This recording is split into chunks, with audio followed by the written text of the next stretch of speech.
여기 인터넷 야설 작가 동명이 있습니다. 필명을 아놀드. 업계에서는 나름 잘 나가는 작가인데요. 하지만 야설 시장이 워낙 작다 보니 원고로 얻는 수입은 거의 없습니다. 그래도 몸은 좋은 편인 것 같네요. 아무래도 야설의 수입이 적다 보니 평소에는 입시학원 강사로 일하는데요. 비뚤어지고 비관적인 연애관을 학생들에게 한풀이하는 그저 그런 선생이었지만 말이죠. 니들은 공부 왜 안 해? 예쁜 여자랑 결혼하려고요. 좋은 대학 나와 좋은 직장 들어가면 그러니까 행복 시작일 것 같아. 네가 벌어오는 돈은 그 이쁜 여자가 다 빼먹고 애새끼가 빼먹고 직장에서는 거지 같은 상사한테 툭하면 삽질하고 이런 식으로 말이죠. 하지만 그 자리마저도 지키기 쉽지 않습니다. 김 선생, 나 좀 잠깐 보고 가요. 미안해요. 요즘 너무 불경기라. 저한테 이러시면 안 되는 거잖아요. 그러지 말고 당분간 어디 휴가라도 좀 다녀와. 내가 경기 풀리는 대로 책임지고 월급 올려줄게. 우리 사이에 이해할 수 있죠? 결국 이렇게 잘리고 말죠. 그런 동명에게 한 여자가 나타납니다. 오랜만이다. 누구세요? 나야 박소연. 잘 모르겠는데요. 죄송합니다. 모르겠다는데도 끈질기게 따라오는 여자. 사실 이 둘은 대학 동창이었습니다. 소연은 동명에게 있어 첫사랑인과 동시에 자신의 마음에 큰 상처를 남겨준 비뚤어진 연애관을 가지게 해준 아주 복잡 미묘한 애증의 대상이었는데요. 예를 들면 건축학개론의 주인공들처럼 말이죠. 그런 소연이 다짜고짜 술을 마시자고 합니다. 네가 야설 작가라는 사실을 학부모들한테 까발리면 어떻게 될까? 동명의 작가 생활을 까발리겠다면서 말이죠. 울며 겨자 먹기로 시작된 술자리. 소연은 황당한 이야기를 꺼내는데요. 선배 여친과 홧김에 색. 내 얘기지? 그거 그냥 야설일 뿐이야. 픽션과 논픽션으로 혼동하지 말자. 남의 얘기를 허락도 없이 쓰는 것까진 좋지만 저작권료는 내놔야지. 저작권료 같은 소리 하고 있네. 아니 그건 그렇고 어떻게 알았어? 남편이 알려줬어. 연영과 다니는 01학번 박소연이 주인공이고 조회수가 몇만 건이던데. 너 때문에 지금 남편이랑도 별거 중이니까 그것도 보상해줬으면 좋겠어. 이제서야 뭔가 싸한 느낌이 든 동명은 술집에 소연을 남겨두고 도망갑니다. 하지만 귀신같이 집까지 쫓아온 소연.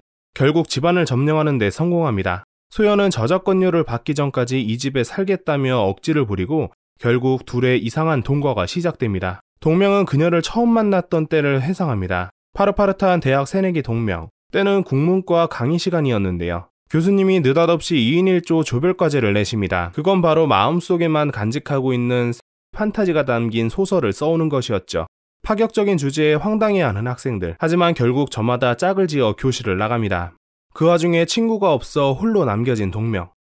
이게 절에는 왜 혼자야? 친구 없어. 때맞춰 소연이 등장하는데요. 다 끝나고 와놓고 봐달라며 애교를 부립니다. 마음 약한 교수님은 오히려 동명과 함께 소설을 쓰라는 말을 남기고 나가시는데요. 둘만 남겨지자 시원하게 짬 때리는 소연. 야설? 내가 그런 걸 어떻게 쓰니? 네가 다 써, 얘. 소연에게 넋이 나가 있던 동명은 자연스럽게 혼자 과제를 하게 되죠. 그날 저녁 분식집에 들른 동명. 들어서자마자 보이는 분식집 아주머니의 뒤태. 동명은 넋을 잃고 바라보는데요. 라면 돼요? 그럼 되지. 잠깐만. 혼자 먹으면 심심할까봐. 먹어. 예, 잘 먹겠습니다. 덥다 술 마시니까. 어우 죽겠다. 도저히 라면을 먹을 수 없는 이상한 분위기. 동명은 라면이 코로 가는지 귀로 가는지 신경도 안 쓰고 그저 그곳만 바라보는데요.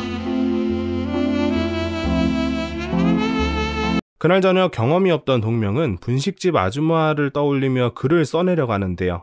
이런 식으로 상상하면서 말이죠. 아유 단단하네. 현수도 하고 싶은 거 해. 동명은 이런 구체적인 상상까지 합니다. 다음날 동명은 경험이 많은 친구를 찾아갑니다. 소설을 봐달라 부탁하기 위해서였죠. 친구는 주제가 너무 약하다며 금기를 넘는 주제로 바꾸라 조언합니다. 친구 엄마, 친구 누나 같은 주제 말이죠. 뭐 정 분식집 아줌마랑 하고 싶으면은 분식집 아줌마를 친구 엄마로 바꿔봐. 훨씬 꼴릿할 거야. 그때 들어오는 친구의 누나. 엄마가 이거 먹고 하래. 안녕하세요. 이거 어디다 둘까? 아야 아무데나 두고 나가. 여기다가.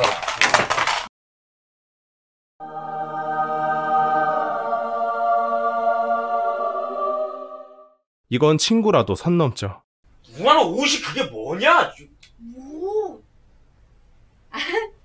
다음날 동명은 소연을 찾아갑니다. 소연은 소설의 내용이 저질이라며 꼽이란 꼽은 다 주고 다시 써오라고 화를 내고는 웬 남자의 차를 타고 뒤도 돌아보지 않고 사라져버립니다. 시간은 다시 현재로 돌아옵니다. 소연은 동명이 경험도 별로 없을 것 같은데 어떻게 소설을 쓰냐며 시비를 거는데요. 그러자 동명은 급발진해서는 자신의 경험담을 늘어놓습니다. 첫 번째 경험은 원장 선생님과의 일화입니다. 왜? 연상이라 싫어? 이러면 안 돼. 도저! 원장님 안 돼요.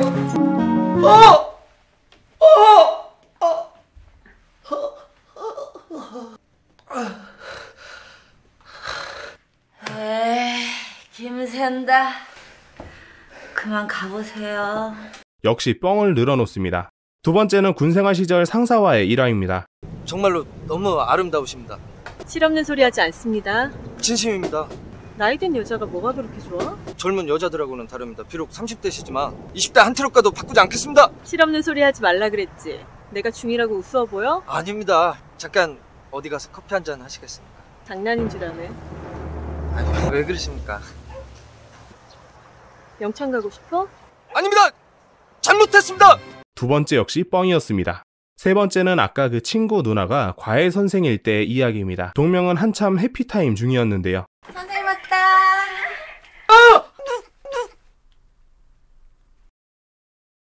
미안.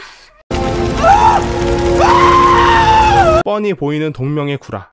소연은 바로 뻥임을 알아차립니다. 젖가시여, 젖을가시여. 소연은 경험이 부족한 동명을 위해 캐릭터와 스토리 라인을 책임질 테니 함께 소설을 써보자고 제안하는데요. 그렇게 시작된 공동작업, 누가 봐도 소연을 주인공으로 하는 소설. 동명은 아직도 소연을 좋아하고 있었지만 그녀가 돈 때문에 자신을 찾아왔다고 생각했고 그 때문인지 자신의 감정을 여과 없이 쏟아냅니다. 그래서 두 사람 어떻게 되는데? 네가 잘 알겠네. 여자 캐릭터 네가 책임지겠다면서. 불쌍하다. 너 같은 걸 어느 여자가 좋아하겠니? 아무튼 안녕. 동명을 내심 마음에 두고 있던 소연은 그에게 큰 실망을 하고 이렇게 동명에게서 떠나버립니다. 동명은 혼란스러운 마음을 확인하기 위해 군생활 때 아까 그 여군을 찾아갑니다.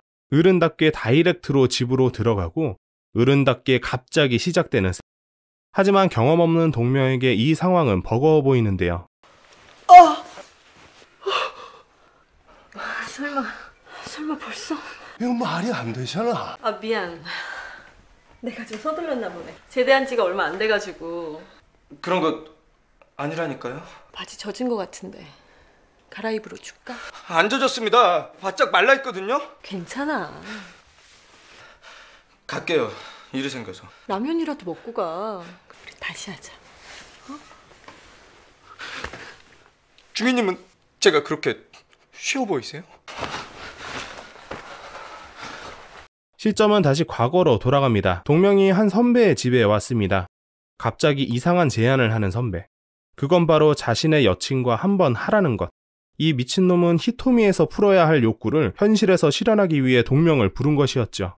그때 타이밍 좋게 여친이 집에 오고 동명은 조심스럽게 밖을 확인하는데요. 선배의 여친은 바로 소연이었습니다. 동명은 소연이 그런 성향이 있고 화려한 성생활을 즐긴다 생각합니다. 소연이 더럽혀졌다 생각하는 것이었죠.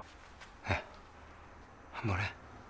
어처구니 없는 선배의 요구. 동명은 당황해 화도 내지 못하고 혼이 나간 듯이 집으로 돌아갑니다. 동명은 깊은 분노를 느낍니다. 그리고는 소설을 쓰기 시작하는데요. 소연을 주인공으로 삼고 그 안에 픽션을 섞어 그녀를 아주 더러운 여자로 묘사한 글이었죠.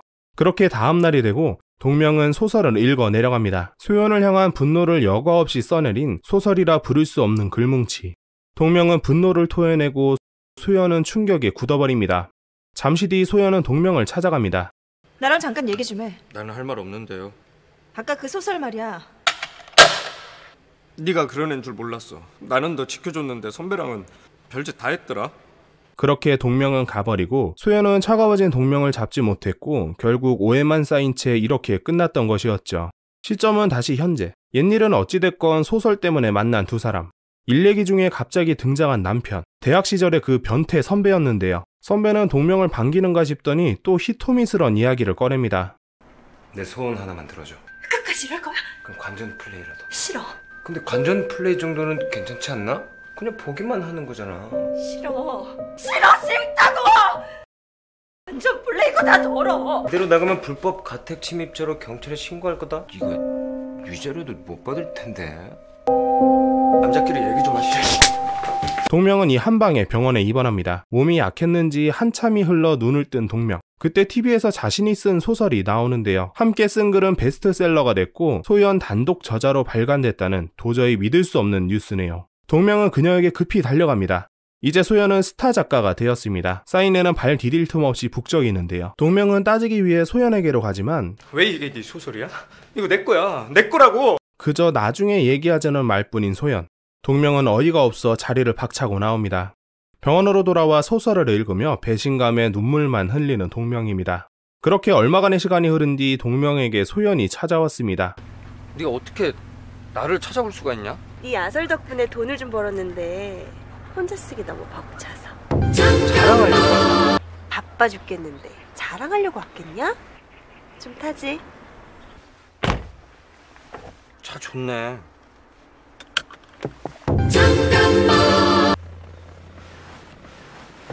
이 무슨 뜬금없는 전개지? 나 돈 없어. 알잖아. 네가 내 남자친구였으면 좋겠어. 우리 사귀자. 잠도 같이 자고. 사랑해.